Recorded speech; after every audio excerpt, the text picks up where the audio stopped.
In January 2013, my son was born, and me and my baby's mama lived in a studio apartment, and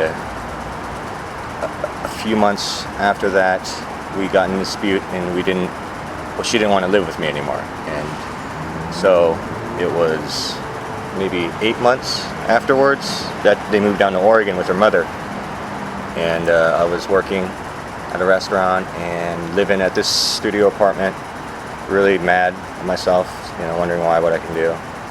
So I decided it'd be a really good idea to move down to Oregon, into Portland, no place to go, with just a few, like $800 I had saved up.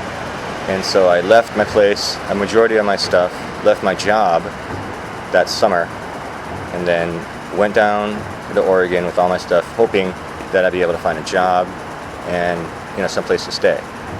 So I went down there for 4 days with all my stuff that I had on my pack, my dog, and I was in a park, and these guys wanted my stuff, and I wasn't offering my stuff up to them, so there was conflict.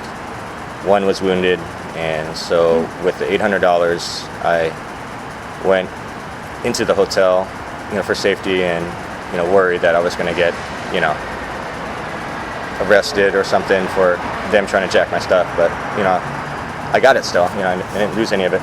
So I was on the phone with baby's mama asking for help. Everything I had lined up just fell through, and so I came back up here, and tried to get my job back. That didn't work. My apartment was already occupied, so I was homeless for about 6 months. And then I saved up enough money. Well, I was very lucky because I had my job, but I'd fill in, because there wasn't any work for me, sometimes. But then I was working more than I was when I was on the schedule, and so I saved up enough money, and then I got into a nicer apartment, subsidized. 6 months after I've been out on the streets, and then a few things happened there, and then I got evicted because I was in relation with my friend, which was some guy in the apartment that they wanted out. So all these weird things were happening, and then they gave me a fake eviction notice that I acted on, and while I acted on that, the real eviction notice came. It's kind of weird, but yeah. But so now I have an eviction on my name.